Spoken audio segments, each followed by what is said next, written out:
hari ukuri kutavugwa ku kazi ka leta. Muri iyi video tugiye kugaruka ku byiza byako, ibibi ndetse n'igihe ukwiriye kugasezera burundu. Hari ibintu bibiri abanyarwanda benshi bakunda kuvuga. Icya mbere nuko akazi ka leta karuta kandi kazi kose, icya kabiri nuko nta muntu ukwiye gusezera akazi ka leta. Ayo magambo tumaze imyaka myinshi tuyumva, ababyeyi bayabwira abana babo, inshuti zikayaganiraho, ndetse hari n'abemera ko kubona akazi ka leta hari kimwe mu bintu bikomeye umuntu ashobora kugeraho mu buzima. Ariko si byo byose ni ukuri.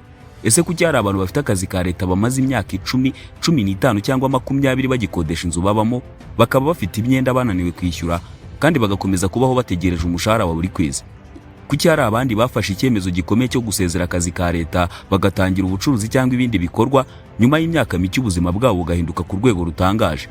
Ariko se nanone kuki hari abasezeye akazi ka leta nyuma bakicuza, ubuzima bwabo bukarushaho kugorana? Turi Iwacu Success, ndagushimiye niba wahisemo kubana natwe. Muri iki kiganiro tugiye kurebera hamwe ukuri kutavugwa ku kazi ka leta, turebe impamvu abantu benshi bakunda akazi ka leta, turebe ibyiza byako ndetse n'ibibi byako tudakunze kubwirwa. Ndetse turaza kureba icyo ubushakashatsi bwo kwisi buvuga ku mutekano w'akazi, ku bukire, ku kwihangira umurimo, hanyuma tunareba igihe umuntu akwiriye gukomeza akazi ka leta n'igihe gusezera akazi ka leta bishobora kuba aricyo cyemezo cyiza kurusha ibindi yafata mu buzima bwe. Mbere yo kuvuga ibibi cyangwa imbogamizi z'akazi ka leta, tugomba kubanza gusobanukirwa impamvu abantu benshi bakifuza kurusha indi mirimo yose. Iyo utumva impamvu abantu bahitamo ikintu runaka, ntushobora gusobanukirwa impamvu abandi bagihunga. Mu Rwanda no mu bihugu byinshi byo muri Afurika, iyo umwana arangije amashuri agahita abona akazi ka leta, umuryango wose urabyishimira. Hari naho usanga abantu bavuga bati ubwo yabonye akazi ka leta yamaze kubona ubuzima. Ariko se kubera iki bavuga batyo? Impamvu ya mbere ni umutekano w'akazi. Mu bucuruzi bwawe ushobora guhomba, mu kigo cyigenga ushobora kwirukanwa igihe icyo ari cyo cyose, ariko akazi ka leta akenshi kagira umutekano uruta indi mirimo. Ntabwo bivuze ko umuntu adashobora kugatakaza, ariko mu busanzwe ntabwo byoroshye kugatakaza nk'uko bimeze mu bindi bigo byinshi byigenga. Ibyo bituma abantu benshi bumva bafite amahoro yo kumenya ko ukwezi gushize kuzakurikirwa n'ukundi kandi umushahara uzinjira. Impamvu ya kabiri abantu benshi bakunda akazi ka leta ni ukwizerwa n'ibigo by'imari. Mu bihugu byinshi harimo n'u Rwanda, umuntu ufite akazi ka leta akenshi abasha kubona inguzanyo byoroshye kurusha umuntu ukora akazi kadahoraho. Banki ibibona ko afite amafaranga yinjira buri kwezi, bityo ikamugirira icyizere ikamuguriza amafaranga. Niyo mpamvu hari abantu bubatse amazu, baguze ibibanza cyangwa amamodoka bifashishije inguzanyo babonye kubera ko bari bafite akazi ka leta. Impamvu ya gatatu ni ubwishingizi ndetse n'uburenganzira bw'umukozi. Mu kazi ka leta hari amategeko asobanura neza uburenganzira bw'umukozi. Hari pansiyo, ubwishingizi bw'ubuzima, ikiruhuko cyo kubyara ku bagore, ndetse n'ibindi bituma umuntu yumva afite umutekano w'igihe kirekire. Izo ni inyungu nyinshi umuntu wese adakwiye gusuzugura. Hari n'indi mpamvu idakunze kuvugwa ikomeye cyane ituma abantu benshi bakunda akazi ka leta: icyubahiro. Mu muryango nyarwanda, umuntu ukora muri leta akunze gufatwa nk'umuntu ufite ejo hazaza heza. Hari igihe n'abashaka kurushinga bahabwa agaciro gakomeye cyane kubera ko bafite akazi ka leta. Hari n'ababyeyi bumva batuje iyo umwana wabo yabonye uwo mwanya muri leta. Ibyo byose bituma abantu benshi barota akazi ka leta kuva bakiri bato. Ariko aha niho ikibazo gitangirira. Iyo ikintu abantu bose bagifata nk'inzozi, hari igihe batangira kutabona intege nke zacyo cyangwa ibibi byacyo, bagatangira kureba ibyiza gusa, bakirengagiza ibibazo bishobora kuboneka nyuma y'imyaka 5, 10 cyangwa 20. Niyo mpamvu mbere yo gufata umwanzuro uwo ari wo wose, tugomba kubanza kwibaza iki kibazo: ese umutekano w'umushahara urahagije kugira ngo umuntu yubake ubukire? Cyangwa se hari itandukaniro hagati yo kugira akazi gahamye no kugira ubwisanzure mu by'amafaranga? Hari ikintu abantu benshi batajya batandukanya. Kugira akazi keza ntabwo bita bisobanura kuri kubaka ubukire, kandi kugira umushahara uhoraho ntabwo bita bisobanura ko uzigera uba umukire. Aya ni amagambo ashobora kubabaza bamwe, ariko reka tuyasesengure. Mu myaka ishize, ibigo mpuzamahanga birimo World Bank, OECD na ILO byagaragaje ko akazi ka leta gafite uruhare rukomeye mu gutanga serivisi no kubungabunga ubukungu bw'igihugu. Ariko kandi ubushakashatsi bugaragaza ko ubukire bwinshi ku isi bwubatswe n'abashoramari, ba rwiyemezamirimo ndetse n'abafite umutungo ubyara amafaranga, atari abakozi ba leta cyangwa abantu bishingikiriza gusa ku mushahara. Ibyo ntibivuze ko umukozi wa leta adashobora kuba umukire, ibyo birashoboka. Ariko akenshi bisaba ko agira ibindi bikorwa byinjiza amafaranga, akizigama neza cyangwa agashora imari neza. Reka turebe ibindi bintu abantu badakunze kuvuga. Icya mbere ni uko umushahara ugira ntarengwa.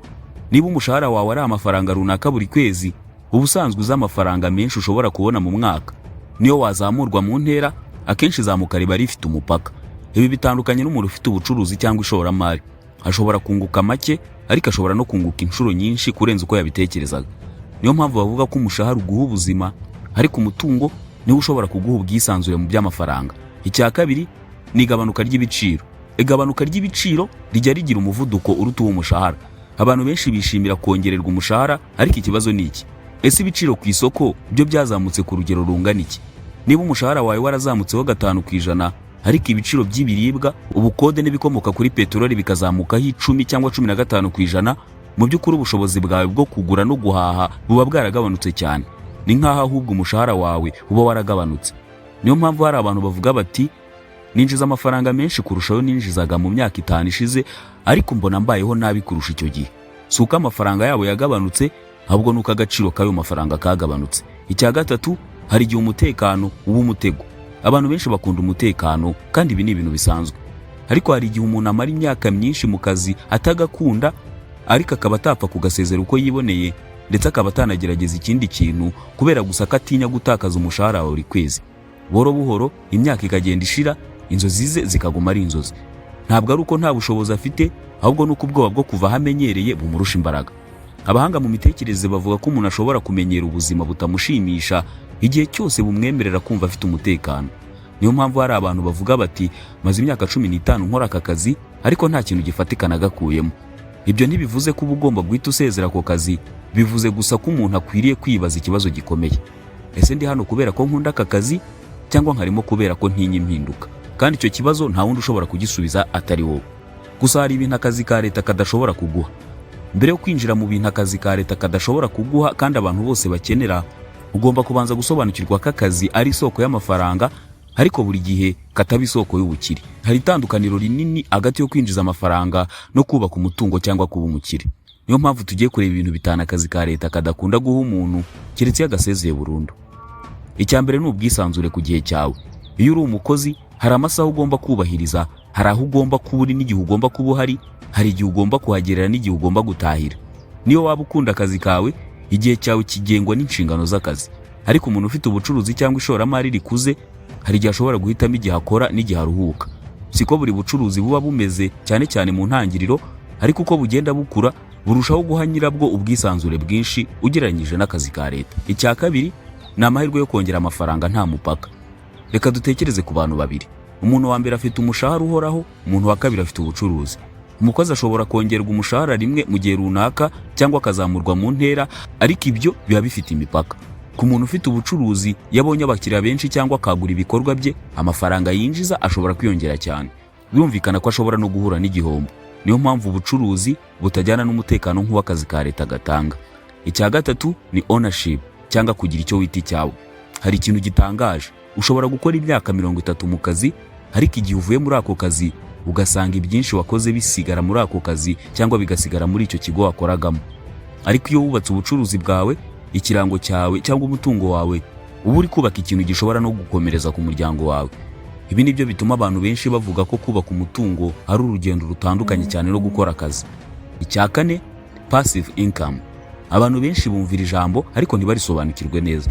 Passive income ni amafaranga akomeza kwinjira n'igihe utari gukora uwo munsi. Urugero, niba ufite inzu ikodeshwa, ushobora kujya winjiza amafaranga buri kwezi. Ushobora kuba ufite imigabane mu bigo runaka bitanga inyungu, cyangwa ukaba ufite ubundi bushoramari buguha amafaranga. Akazi ka leta kimwe n'indi mirimo myinshi akenshi bishingira ku ihame ryoroshye. Iyo uhagaritse gukora, umushahara nawe urahagarara, keretse ku nyungu ziteganywa n'amategeko nka pansiyo. Niyo mpamvu abantu benshi batangira gushora imari bakiri mu kazi, kugira ngo bazagira andi mafaranga azabafasha mu gihe kizaza. Icya gatanu ni ugukura mu bitekerezo. Iyo umuntu amaze imyaka myinshi akora ikintu kimwe, hari igihe aba yaramenyereye uburyo bumwe bwo gutekereza no gukemura ibibazo. Ku rundi ruhande, kwinjira mu bucuruzi cyangwa gutangiza umushinga bishobora gusaba kwiga buri munsi, guhura n'ibibazo bishya no gushaka ibisubizo bishya. Ibyo byose bishobora gutuma umuntu akura mu bumenyi ndetse no mu buryo bwo gutekereza, nubwo nabyo bizana ibibazo n'ibyago. Ariko reka nkwibutse ikintu cy'ingenzi. Hari abantu benshi batekereza ko nibaramuka baritse akazi ka leta bazahita batera imbere. Iryo ni ikosa rikomeye. Kureka akazi ntabwo bituma umuntu ahita aba umukire. Ahubwo umuntu ashobora no guhita ahura n'ibibazo bikomeye cyane kurushaho niba nta mugambi yari afite, nta bumenyi, nta bwizigame cyangwa nta kindi gikorwa gifatika yari afite gishobora kumwinjiza amafaranga. Ese mu by'ukuri ni ryari ukwiriye gusezera akazi ka leta? Nyuma yo kumva ibi byose, hari umuntu ushobora guhita afata umwanzuro ati, ejo ndahita nandika ibaruwa yo gusezera. Gusa hari ikintu kimwe nshaka ko wibuka: gusezera mu kazi ka leta ntabwo ari intego, ahubwo intego ni ukubaho ubuzima buhuye n'intego zawe kandi bugufasha gutera imbere. Hari abantu benshi batekereza ko ikibazo bafite ari akazi, nyamara ikibazo nyacyo kiba ari uko batigeze bategura ubuzima bwabo. Niba uhembwa amafaranga 300,000 buri kwezi ariko ukayarangiza yose, ese uzabaho ute nyuma yo gusezera ku kazi? Niba nta bumenyi bwo gucunga amafaranga ufite, ese niki cyatuma ubasha gucunga neza amafaranga uzakura mu bucuruzi?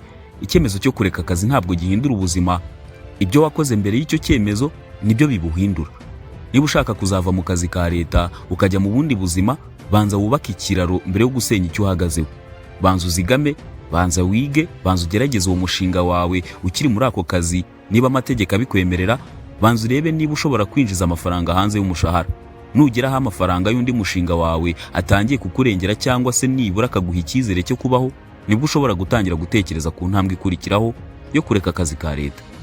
Ukuri nuko akazi ka leta atari ko gateza abantu ubukene, ariko kandi akazi ka leta biragoye cyane ko kaguhindura umukire.